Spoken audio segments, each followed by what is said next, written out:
19:03, muy buenas noches, ¿cómo están? Bienvenidos a Puntos de Vista. Todavía es mayo, pero estamos llegando al final. ¿Qué tal, Fernanda? ¿Cómo estás? Buenas noches. ¿Qué tal, Diego? ¿Cómo te va? Nos queda todavía un día. Un poquitito más de remo en este mes de mayo, que en realidad pasaron tantas cosas. Si miramos desde ese 1 de mayo, Día del Trabajo, con las protestas hasta hoy, todo lo que pasó realmente ha sido un mes muy intenso. Claro, cierto. Pasaron Eso fue ya muchísimas en mayo. Y sí. Sí, hablemos de las fiestas patrias, Día de la Madre. Claro. Tantas cosas pasaron en mayo que realmente no es una sensación. Fue un mes muy intenso y con muchas noticias. De hecho, hay noticias que, digamos, en algún sentido hoy tienen un punto culminante porque fue la proclamación. Exactamente, y ya queremos hablar también de esa situación aquí en Puntos de Vista, recordar un poco todo lo que fue este proceso que podríamos decir va culminando ya a poco con este acto que fue el de proclamación, el de entrega de certificados de los senadores, de los 45 titulares que hoy fueron proclamados formalmente en este acto, aunque es protocolar, y también Santiago Peña y su vicepresidente Pedro Aliana. Claro, es como una entrega de título, digamos, de campeonato, podríamos decir en términos futboleros, y que le marca la presencia de quienes van a ser después los senadores y también la chapa del Ejecutivo que va a estar como presidente y vicepresidente de este país. Seguramente uno de los puntos más comentado y más esperado fue cuando era llamado Erico Galeano, por ejemplo. Claro, que tenemos de hecho también allí las imágenes de lo que era el paso de Erico Galeano, quien finalmente no se ausentó. Había muchas dudas respecto a si finalmente iban a acudir o no, porque hay que recordar que la participación, la asistencia de los 45 senadores y de las demás autoridades que son proclamadas en este tipo de actos no es obligatoria. Exactamente. Es un acto protocolar, pero no exige, digamos, no tiene que ver con el hecho de que van a llegar o no al Senado, como sí es más importante en ese sentido el juramento. Hoy era como un día festivo, lastimosamente, algunas situaciones particulares de ciertos nombres le saca un poco de brillo, me parece, al hecho.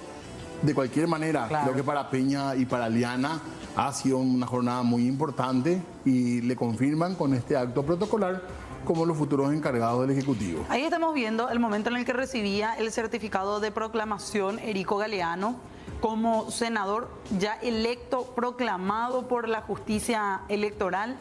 Muchos, incluso si vamos a hablar de interpretaciones, ya interpretan de que a partir de este acto Erico Galeano tiene fueros de senador.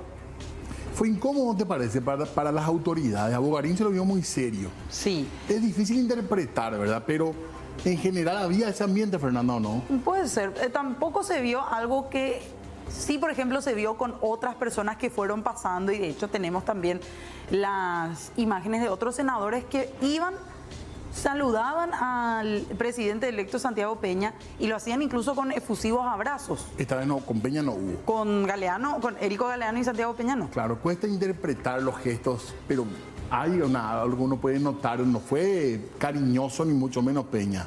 Con como sí ocurrió con otros. Con otros que sí participaron, fueron, lo saludaron, le dieron un abrazo tanto a Peña como a Aliana y posteriormente ya bajaban del escenario después de estos saludos. De esta manera fue proclamado Erico Galeano en conjunto con otros 44 senadores titulares más, entre los cuales fue evidente la ausencia de Rafael Esquivel. Él quería ir, sí, pero no le dejaron, la justicia. Estuvo ausente él. En total, 8 senadores que no asistieron por varios motivos. El de Rafael Esquivel, que ya conocemos todos, le denegó el permiso para salir de la cárcel una jueza, recordando que él tiene prisión preventiva por 2 causas en específico, una de ellas, la que más se critica, podemos decir, y se repudia, es en el cual es denunciado por abuso sexual a una niña. Además de él, otros 2 de su partido de Cruzada Nacional no estuvieron presentes. Yolanda Paredes ya había anunciado ayer que no iba a participar del acto en señal de protesta. Recordemos que desde su partido, ella junto con su marido paraguayo Cubas, denuncian hasta ahora fraude electoral. Tampoco tuvo la abogada. La abogada de Paraguayo Cubas. Cruzada. De Cruzada. Yaminal. Sí, Yaminal, que en realidad es el Uragui, el apellido. Sí, Norma Aquino Luragui. Es el nombre. Es el nombre. Pero aunque, se la conoce, claro, de hecho hizo campaña con ese nombre. Como Yaminal. Las dos ausentes de cruzada entonces fueron ellas. Ellas dos, junto con Rafael Esquivel, y los demás que no asistieron. Celeste Amarilla no participó. Del Partido Liberal también Eduardo Nakayama no asistió al evento. Rafael Filisola, otro de los que no asistió, no subió al escenario, no estaba de hecho al momento de entregarse los certificados. Juana Fara, el único colorado que tampoco estuvo presente, y la senadora Esperanza Martínez, la única que entra en este nuevo periodo desde Frente Guazú. Estuvo dura en su cuenta de Twitter la diputada Celeste Amarilla, haciendo como una especie de chiste con respecto a Pedro Aliana. Esa fue, digamos, su presencia, por decirlo de alguna manera, en el acto, pero no estuvo, como vos decías, entonces, para recibir el certificado. De cualquier manera, con aire victorioso, obviamente, principalmente Peña y Aliana, porque claro, es importante lo que lograron y ya van completando, solamente ya falta el juramento del 15 de agosto ahora.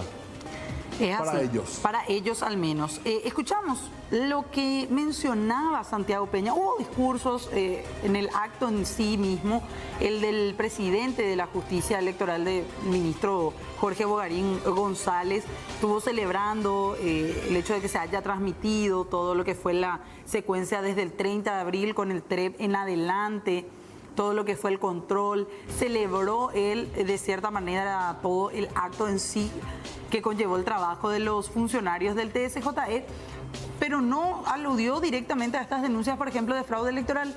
Al contrario, desde la justicia electoral hablan de que fueron las elecciones más controladas de la historia. Porque se transmitió en vivo todo, decía Bogarín. En otro momento sí señaló y él decía, felicitaba a los miembros de aquellos partidos y organizaciones políticas que respetaron las reglas del juego, básicamente, pero no hizo alusión directa a estas denuncias que conllevaron a manifestaciones, pero por días, en la capital de nuestro país, en otros puntos también. ¿Te parece, Diego, si escuchamos lo que decía Santiago Peña? En parte de su discurso hablaba de la democracia, pero también tiraba un contundente mensaje a los miembros de la oposición. Democracia es un modelo de convivencia pacífica en medio de nuestras particularidades y nuestras diferencias. Un estilo de vida en que las naturales controversias humanas se resuelven en el ámbito civilizado del derecho. En el otro extremo solo nos aguardan el caos, la anarquía, la violencia y la destrucción. Nadie es lo suficientemente fuerte para gobernar en solitario, ni demasiado débil para ejercer una valiente oposición desde la valoración crítica. El que no comprenda este ejercicio dialéctico está condenado al irremediable fracaso. Las últimas elecciones generales del 30 de abril pasado son la demostración de que esta institución funciona. Aliento a quienes no lograron ser electos en estas elecciones a no claudicar en sus aspiraciones de servir a la patria, y a aquellos que aún les ahoga la duda, les garantizo que el remordimiento de no haberle intentado será siempre peor que no alcanzar su objetivo. Bueno, el discurso de Peña, entonces, es el principal, podríamos decir, del acto en sí. De hecho, que Santiago Peña después ya cerraba su discurso diciendo: tenemos un Estado que recuperar y un país por reconstruir. Haciendo referencia quizá a lo que deja Abdo Benítez, con quien es de público conocimiento que no tienen una buena relación en este proceso que recién inicia, que es la transición entre un gobierno y otro. Arrancó mencionando a su mentor político Horacio Cartes, Sí. Le agradeció, y luego a las autoridades presentes en el lugar, a los ministros del tribunal y también al titular de la Corte, César Diziel, que también estaba en el lugar. Estaba allí, estaba en primera fila Horacio Cartes, que se dejó ver saliendo allí en fotografías con otros miembros más también del Partido Colorado, otras personas que se acercaban a saludarlo. Esto era lo que ocurría en el acto protocolar. Previo a esto, ayer se hablaba ya y se rumoreaba desde hace bastante tiempo, de hecho, de nombres que pueden llegar después de esta proclamación a darse a conocer como miembros del gabinete que a partir del 15 de agosto en adelante va a trabajar con Peña en diferentes instituciones. Uno de ellos, uno de los nombres que saltaba como posibilidad es del actual diputado y senador, hoy día ya proclamado, Derlis Maidana. Hombre fuerte de cartas, digamos, ¿verdad? Sí. Se mencionaba que él iba a ir a la cartera de Educación. Como ministro de Educación, también se hablaba de la posibilidad de que sea ministro de Justicia, inclusive. ¿Qué respondió él? Escuchamos. La verdad que no pude hablar todavía con el presidente electo. Yo soy hombre de equipo y de confianza del presidente electo de la República del Paraguay y estoy para ayudar tanto al Senado como si hay alguna posibilidad de una cartera ministerial, pero con muchísimo gusto para servir a la patria. Pero nosotros, la verdad, nunca hemos conversado sobre esa posibilidad. ¿Le gustaría ir al Ministerio de Educación, diputado? Bueno, ¿a quién no le gustaría servir a su país desde un ministerio tan importante como el de Educación? Pero es muy prematuro hablar de eso. Yo más bien me gusta más lo de Educación porque en mi época de gobernador fuimos la primera gobernación que universalizamos el almuerzo escolar. Bueno, ahí Derlis Maidana entonces. Decía, nadie me ofreció nada de ser ministro ni de Justicia ni de Educación, pero si me dan a elegir, a mí me gustaría más Educación. Pero de igual manera después decía, yo no le voy a pedir, no le voy a imponer que me dé algún cargo a Santiago Peña. Pero es fuerte el rumor de que sería miembro del gabinete. Sí, en alguna institución por lo menos. Así mismo. Habrá que ver qué es lo que pasa. Otro tema, también se estuvo hablando a partir de ya esta proclamación de los senadores, qué va a pasar en el próximo periodo de la Cámara Alta. ¿Quiénes van a ser los nuevos líderes? ¿Quién va a ser el presidente o la presidenta del Congreso? Porque hoy Lilian Samaniego reiteraba sus intenciones de presentarse como una posibilidad para liderar la mesa directiva. La otra persona que había hablado de su intención fue Silvio Velar. Sí. En su momento. Sí. Claramente dijo que quería ser presidente del Senado, por ende también del Congreso. Y ahora aparece Lilian Samaniego que también hacía una mención al tema de que sería la primera mujer. Parece increíble, ¿verdad? Sí. Un cuerpo colegiado que tuvo muchas veces muchísimas mujeres, ¿verdad? Como parte. Escuchamos lo que mencionaba Lilian. Yo quiero ser presidenta del Senado. ¿Tiene apoyo, senadora? Eso se construye y después se acepta lo que dice la gente. Cada año ustedes son testigos porque van ahí a cubrir todos los días. Cada año es así, esas son las reglas. ¿Hablo con Oscar Salomón? Sí. ¿Sobre el tema? Claro, sí, es mi compañero. ¿Él sigue en carrera? Yo formo parte de la bancada del hoy presidente del Senado. Pero habló con él respecto a esta intención de presentar. Por primera vez quiero ser presidenta en ¿Qué le estos mencionó? 15 años. Debe darle un espacio entonces a usted como mujer para que sea la primera presidenta. No, nadie me tiene que dar mi espacio. Tenemos que buscar cada uno construir. Él tiene el suyo, yo tengo el mío. Quiero ser la primera mujer presidenta del Congreso. Oscar Salomón en su intención. Todo es posible. El diálogo.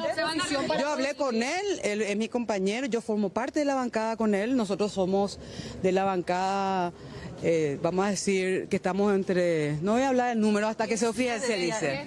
Bueno, entonces vamos a elegir nuestro líder, nuestro vicelíder y ambos somos hoy candidatos de esa bancada. Bueno, estaba leyendo nada más, Celeste Amarilla dijo que ella no iba a compartir escenario con Erico Galeano. Puede ser ese el motivo finalmente de su ausencia el día de hoy. Podría ser. A nivel de rumores, hay muchísimos nombres que ya van surgiendo. En algunos casos, a veces los propios interesados como que tiran el nombre para ver si pueden entrar en la posibilidad. Pero sí, hay muchos nombres que van sonando como futuros integrantes del gabinete. Todavía no hay demasiado, ¿verdad? No, se ha hablado incluso de nombres, bueno, muy llamativos para las binacionales, por ejemplo, pero habrá que esperar todavía. Ahí hay una danza y Sí, ¿y de quién no todavía querría? más nombres, claro. 110 millones creo que es el salario, Hay ¿verdad? mucho empuja. Solamente ese salario, ahora que es el Claro. comienzo apenas. Volviendo nada más a lo que decías de el saludo que dio antes que a cualquier otra persona, Santiago Peña, a Horacio Cartes también se le criticó eso. Porque protocolarmente pues siempre se suele hacer en este acto, se saluda primero. Como en un rango, digamos. Claro, a los miembros del tribunal. Autoridades nacionales. Claro, estaban allí de hecho presentes el presidente del Congreso actual, Oscar Salomón, el presidente de la Cámara de Diputados, los propios miembros de su familia, su dupla en la chapa, Pedro Aliana, quien dicho sea de paso se emocionó en un momento cuando iba a recibir el certificado, casi hasta las lágrimas, decían algunos, La emoción era notoria en su rostro. Posterior a eso, mientras escuchaba su nombre, que lo nombraban para pasar a retirar su certificado de proclamación. Bien, vamos a hablar de esto todavía y mañana va a continuar esto porque mañana llega el turno de los diputados. A las 10:30 de la mañana, 80 diputados que serán proclamados, pero ya en la justicia electoral. Y las autoridades regionales en general. Sí, y para las, creo que 16 o 16:30... Lo de los gobernadores y concejales departamentales. Así que mañana de vuelta a Unidad Político vamos a tener más declaraciones mañana. Pero ahora cambiamos de tema. ¿Hacemos breve pausa? Claro que sí. Ya ven.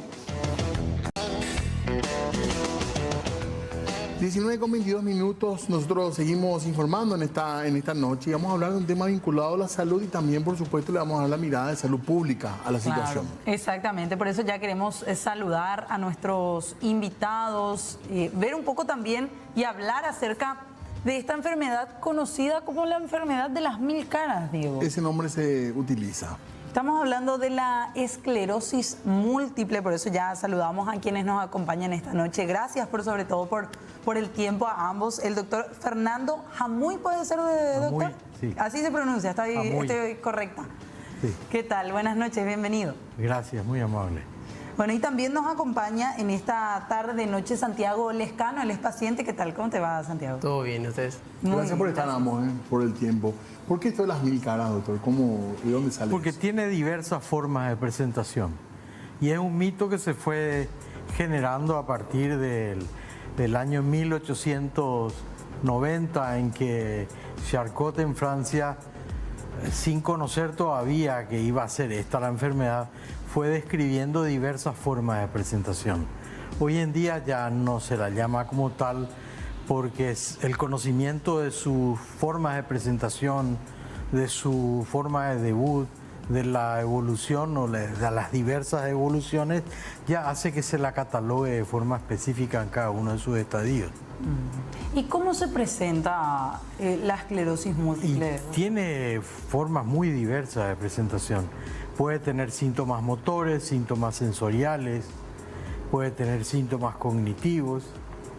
Evoluciona casi siempre por episodios que se llaman brotes o empujes, que pueden tener entre 24 horas y hasta 4 semanas de duración, en el cual se desarrollan síntomas. La mayoría de ellos tienen una regresión, sobre todo en los primeros empujes o brotes. Por completo, el paciente puede llegar a tener una recuperación total. Algunos dejan secuelas según el área del cerebro donde se haya producido la actividad. Cambió mucho también el tema, avanzó mucho la ciencia en esta área en particular, ¿eh? Dentro de la neurología en particular, la esclerosis múltiple es una de las enfermedades que tiene mayor visibilidad. Se considera que es la segunda en el mundo con mayor inversión en investigación. Estoy hablando a nivel internacional. Eso significa de que ha superado con creces a enfermedades mucho más antiguas como la epilepsia, el Parkinson, las demencias que ahora están cobrando otra vez una vigencia importante debido a que la capacidad de vida del individuo se ha extendido en el tiempo, lo cual hace que se incrementen los casos de demencia. Pero igual la esclerosis múltiple debajo de las enfermedades cerebrovasculares es la que tiene mayor nivel de inversión. Eso también posibilita la aparición cada año de 4 o 5 fármacos nuevos. La pena es que cada uno de esos fármacos son más caros que los anteriores. Entonces va haciendo que sea una enfermedad elitista por su alto costo de tratamiento. Incluso tengo entendido que en los países, digamos, del primer mundo, en términos médicos, también hay tratamiento, pero también es costoso. Claro, la realidad en el Paraguay es a la inversa de los países del primer mundo. Los países del primer mundo hace 50 años tienen una medicina absolutamente socializada, en particular países europeos. Eso significa de que la asistencia de salud pública tiene que proveerle todo: diagnóstico, seguimiento, medicación, y ahí no interponen un recurso de que no, esto es muy caro, no podemos usar. Lo que indica el especialista se usa. En América Latina ahora nosotros estamos invirtiendo el juego. Ahora recién se está empezando a hacer una cobertura más parecida, ¿no? Igual a la cobertura de la medicina europea, a diferencia de que ellos por el alto costo que tiene por el volumen poblacional muy alto, los sistemas de salud están empezando a restringir algunos accesos terapéuticos y sobre todo el uso de alguna medicación. Crean o generan organismos de control técnico, así ellos le llaman, que evalúan cada caso y determinan si realmente es imperativo el uso de esa molécula o no. Santiago, vos sos una persona bastante joven, tenés 23 años. Tengo 23 años. Justamente así como estaba comentando el doctor, se me presentó a mí, en mi experiencia fue hace aproximadamente, exactamente luego en mayo del 2021, yo haciendo mis actividades normales, fue en que empecé a sentir como un entumecimiento de lo que sería el lado derecho de mi cuerpo.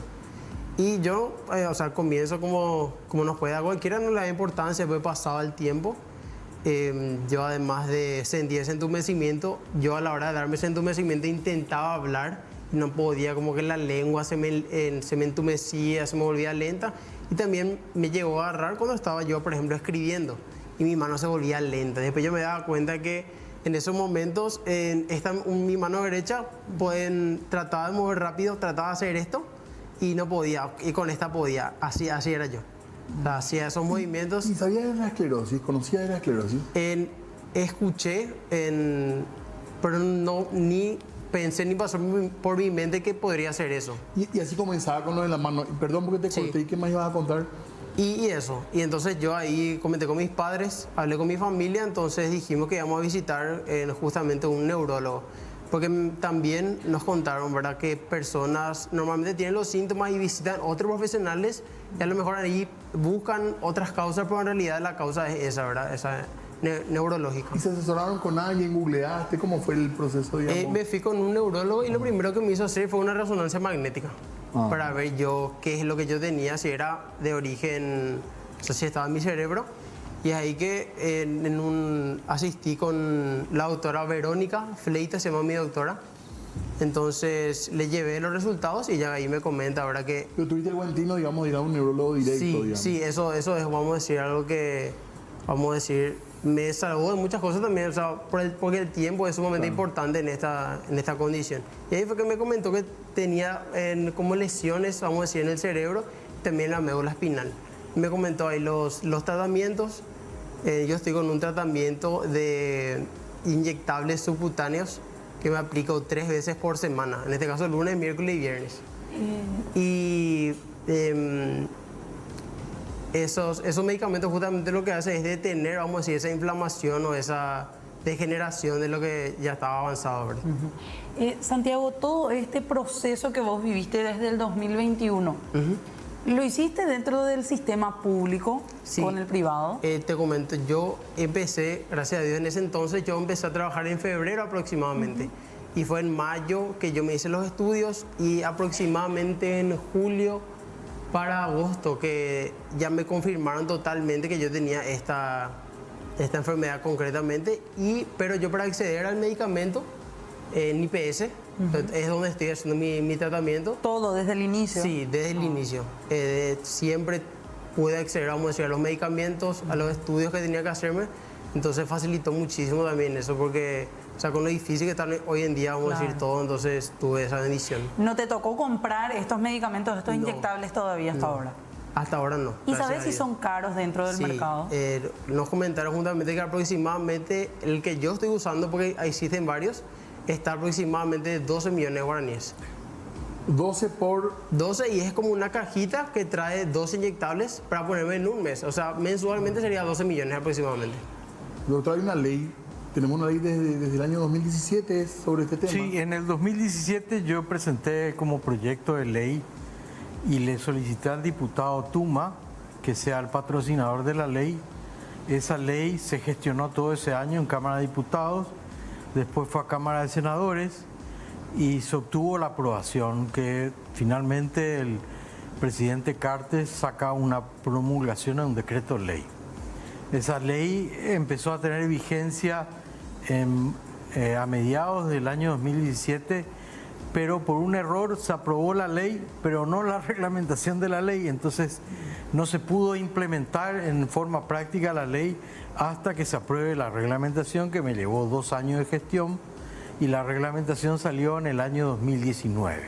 A partir del año 2019 el Ministerio de Salud Pública creó un departamento de atención a pacientes con esclerosis múltiple que funciona en el Hospital Instituto de Medicina Tropical formalmente desde el año 2020, y la ley le obliga a que el Ministerio de Salud Pública le provea la asistencia total, así como la medicación que es indicada al estilo europeo, porque a veces nosotros indicamos medicamentos que incluso son prohibitivos por su costo, pero son lo adecuado para el paciente. El Ministerio tiene la obligación de comprarlos y proveerle al paciente. Tenemos parte de la ley justamente para ir compartiendo, que la gente conozca un poco más. Es la 5.809, doctor, sí, ¿verdad? Establece cobertura médica dentro del Sistema Sanitario Nacional para el tratamiento de esclerosis múltiple, lo que ya nos mencionaba aquí el doctor también. El artículo primero dice que esta ley tendrá por objeto establecer una cobertura en todo el sistema médico sanitario del país para la detección, tratamiento y asistencia a las personas que sufren de la enfermedad de esclerosis múltiple. ¿Hay algo más aparte del medicamento como tratamiento? La esclerosis múltiple es una enfermedad muy compleja, porque la medicación es una parte del tratamiento. Aparte de eso, hay que hacer un seguimiento. Ahí se utiliza laborterapia, estimulación cognitiva, rehabilitación física.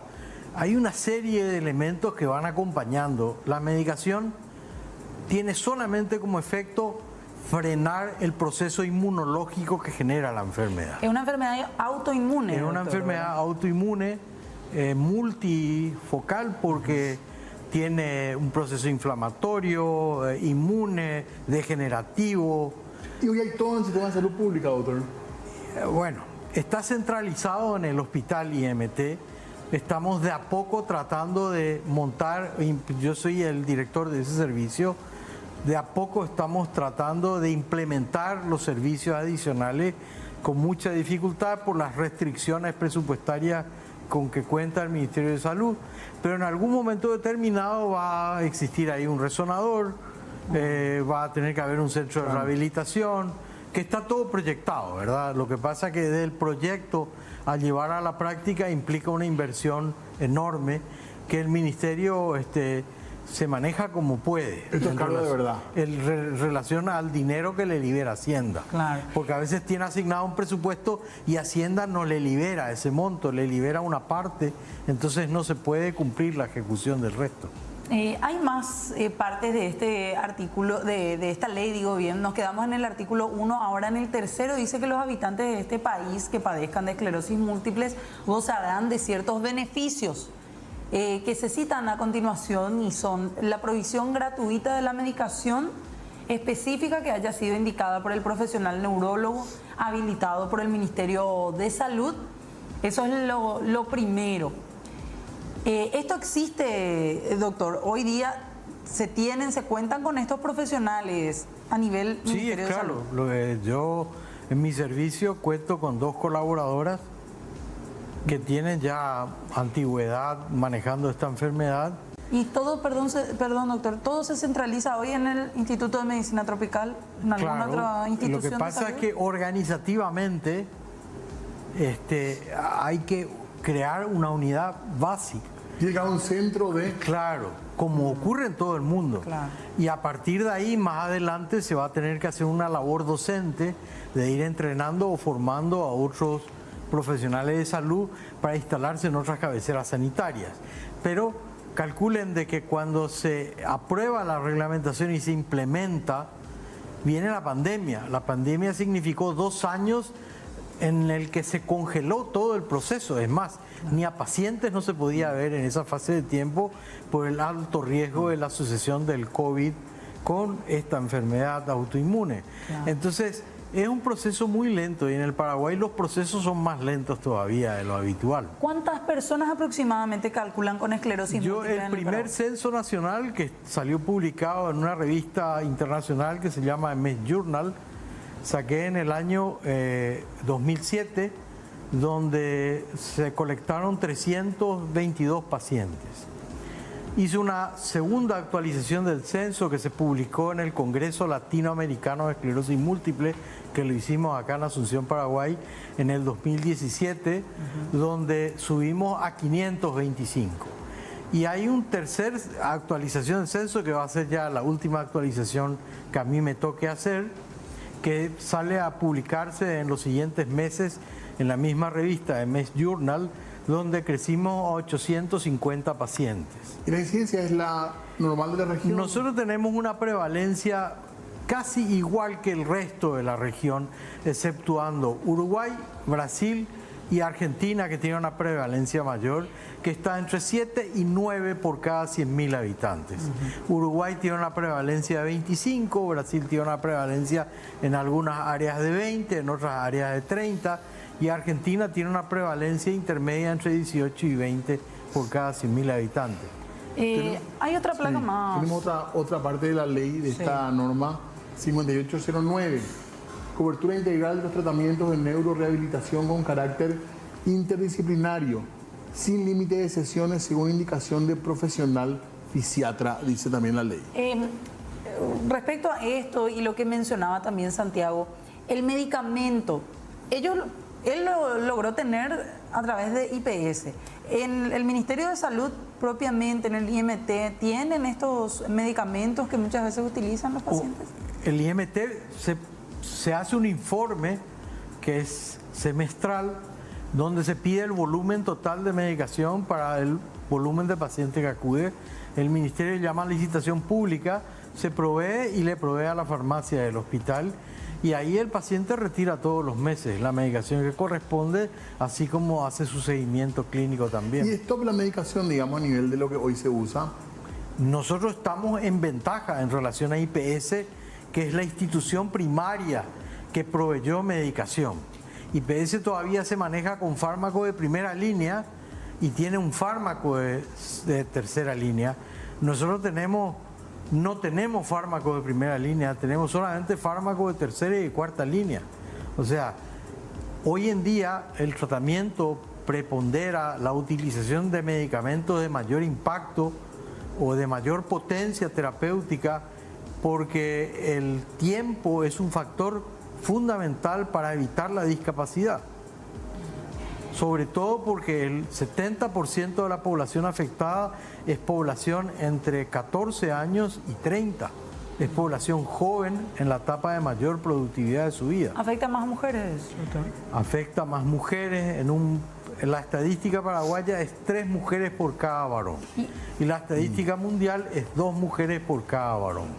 Y el tratamiento el temprano es clave, según lo que estuvimos escuchando también. El tratamiento temprano es clave, pero hay un problema. Las publicaciones americanas, europeas, hablan de un 32% de falla de error diagnóstico. Nosotros no tenemos un trabajo en nuestro país, pero si somos generosos y decimos que nuestra medicina está a la par que la medicina europea o americana, tenemos que considerar de que el error diagnóstico es ese. Entonces, hace 40 años yo trabajo con esclerosis múltiple. Lo que siempre recomiendo es mucha prudencia y absoluta certificación con evidencia médica demostrable para asegurarle al paciente que tiene una enfermedad que le va a acompañar el resto de su vida. Porque el impacto que tiene el decirle al paciente, usted tiene una esclerosis múltiple, que desde el punto de vista médico a lo mejor es un poco fría, ¿verdad? Pero el impacto que va a crear eso, económica, social y familiar en el paciente es tremendo. Sobre todo por el hecho de que ese paciente sabe que va a tener que vivir toda su vida con esa enfermedad. Entonces, yo siempre en las charlas que doy o en las discusiones clínicas que tenemos, siempre preconizo la prudencia y tener una certificación absoluta de conformidad al diagnóstico. Prefiero yo perder 6 meses, 8 meses o 1 año a iniciar terapia, pero iniciar terapia sabiendo de que estoy 100% garantizando que el paciente sufre de esa enfermedad.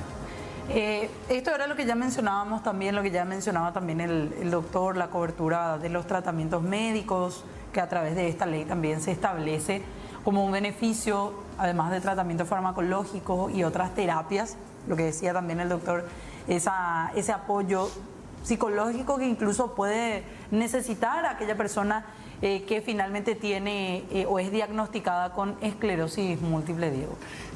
Correcto. ¿Y hay alguna forma de aso de pacientes? ¿Hay colaboración? ¿Hay un lugar donde se pueda recurrir también para consultar, para preguntar? En el Paraguay funciona fantásticamente bien la Asociación de Pacientes de Esclerosis Múltiple, se llama APMED, que es miembro de la Red LATEN, que es la Red Latinoamericana de Asociaciones de Pacientes, que se creó en el Paraguay en el año 2018, y son miembros también de la Federación Mundial de Pacientes con Esclerosis Múltiple, que se llama MSIF, que entre paréntesis en el año 2019 creó el Día de la Esclerosis Múltiple y designaron el 30 de mayo.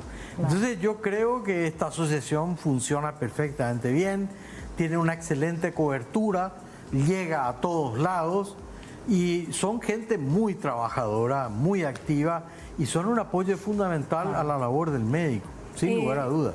Santiago, nos comentabas, tenías ese malestar al inicio. Hoy día, ¿cómo estás viviendo con la enfermedad? Mucho mejor. O sea, realmente para mí es como, vamos a decir, una bendición también, porque de alguna forma me volvió una persona más disciplinada, más ordenada. Aprendí, vamos a decir, a hacer todos los días, ese agradecimiento a la vida, a las oportunidades que tenemos. Porque normalmente los seres humanos valoramos, vamos a decir, ciertas circunstancias o lo que tenemos solamente cuando estamos en una situación más difícil. Y eso fue clave realmente para mí, ¿verdad? En valorar la vida, las oportunidades que tenía. O sea, después yo investigaba, hay personas con esclerosis múltiple que, vamos a decir, no pueden valerse por sí mismas. Claro. Y yo puedo caminar, puedo correr, puedo hablar, puedo tocar el violín. Eso te quería preguntar. Estamos todos ahí pendientes de eso. Claro. ¿Vos sos violinista? Soy violinista, sí. ¿Tienes preparado para hoy una sorpresa? Sí, nos pidieron justamente 2 canciones. La primera que voy a tocar se llama Viva la Vida, justamente en honor, vamos a decir, a la vida, vamos a decir, esta bendición que todos tenemos, pero que pocos, vamos a decir, valoramos o agradecemos por eso, ¿verdad? Entonces, es eso. Yo soy violinista, estudio violín desde los 4 años más o menos hasta ahora, entonces para mí es siempre un compañero, vamos a decir, que siempre me ayudó en muchísimas situaciones. Como así también, vamos a decir, lo que fue clave para yo sentirme, vamos a decir, seguro, para yo sentirme feliz a pesar de las circunstancias que estaba viviendo, es tener un apoyo en lo que es la meditación, lo que es la oración. Yo soy espiritista, yo soy espírita, yo creo en la vida, vamos a decir, después de la muerte. Yo conozco que, yo sé que la situación que yo estoy pasando ahora, por medio de la reencarnación, yo estoy, vamos a decir, reeducando mi espíritu para una situación mejor. Y sé que la materia del cuerpo es algo transitorio y que la vida, vamos a decir, real es la del espíritu, que no tiene enfermedad, no tiene condiciones. Totalmente. Y que realmente eso es importantísimo para mí. Santi, viva la vida, dijiste de Coldplay. Sí. Podemos cerrar con eso la entrevista. Gracias, doctor. Gracias, muy amable. Un placer, al contrario. Muy amable. Gracias, Santiago, también. Así que podemos, por favor, ahora te queremos escuchar para irnos a la pausa con esto y con el mensaje, por sobre todo, que no sé si acá nomás. Ahí, perfecto. Sí, espectacular.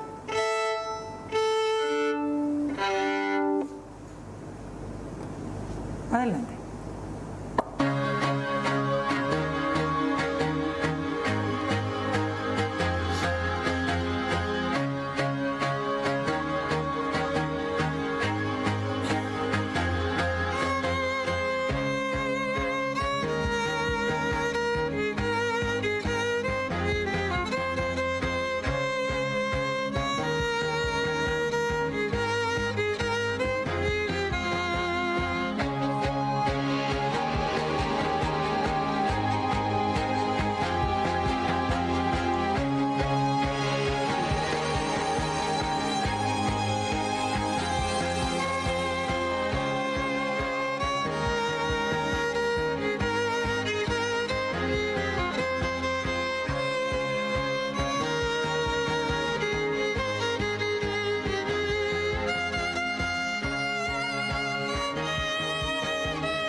19,52 hay más de puntos de vista todavía. Exactamente, y hoy un tema que sin duda generó muchísima congoja tiene que ver con lo ocurrido en una institución educativa, en un colegio de la zona de Colonia Independencia, en el departamento del Guairá, con un alumno que toma esta drástica y trágica decisión, Diego, de asesinar a la directora del colegio. Además, su docente en aula, en un ataque absolutamente inesperado, llamativo, y creemos que es un caso único también de este tipo. Exactamente, se dieron a conocer detalles posteriormente al hecho. También el estudiante de 16 años fue detenido dirigiéndose a otra ciudad.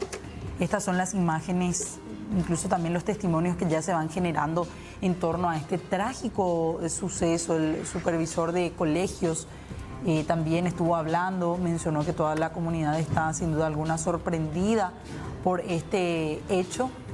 Realizaba también una descripción del alumno que se encontraba dando clases junto con otros compañeros suyos en el aula cuando decide tomar 2 cuchillos que tenía dentro de su mochila y posterior a eso cometer este hecho frente al resto de personas que estaban.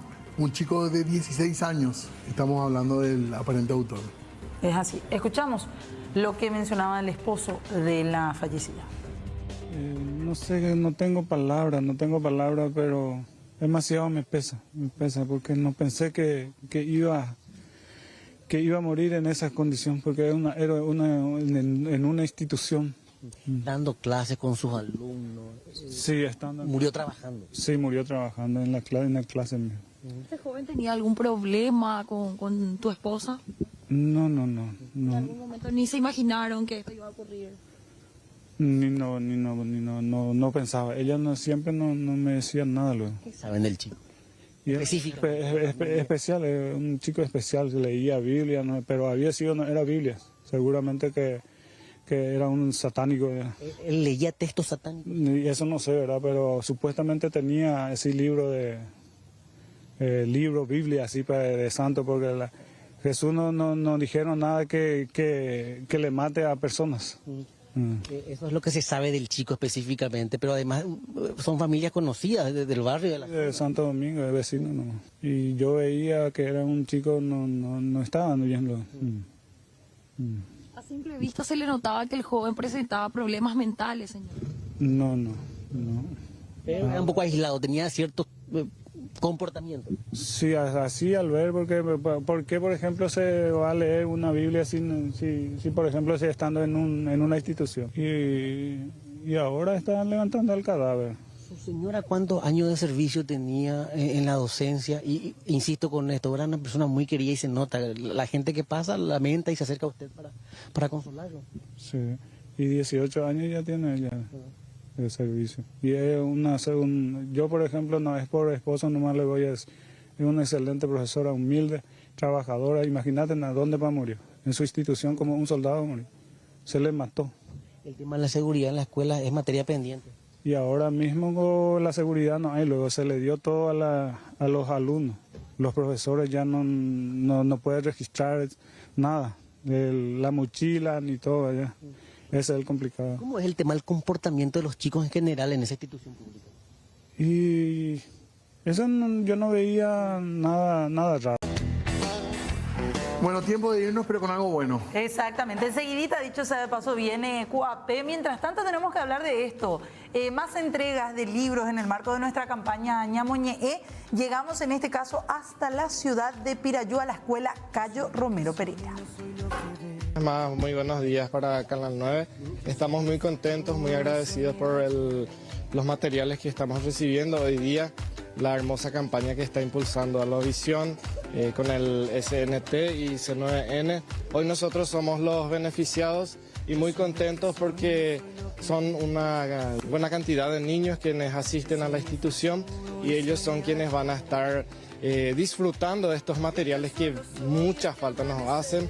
Realmente son niños de escasos recursos, pero con muchas ilusiones, mucha motivación y mucha esperanza de salir adelante. Y sabemos bien que gracias a los libros ellos van a ampliar esos sueños, van a ampliar esos conocimientos y hoy ese sueño ustedes nos hacen posible con la entrega de las donaciones que los recibimos, por supuesto, de gran manera. Los recibimos muy contentos y muy agradecidos por esta donación nuevamente.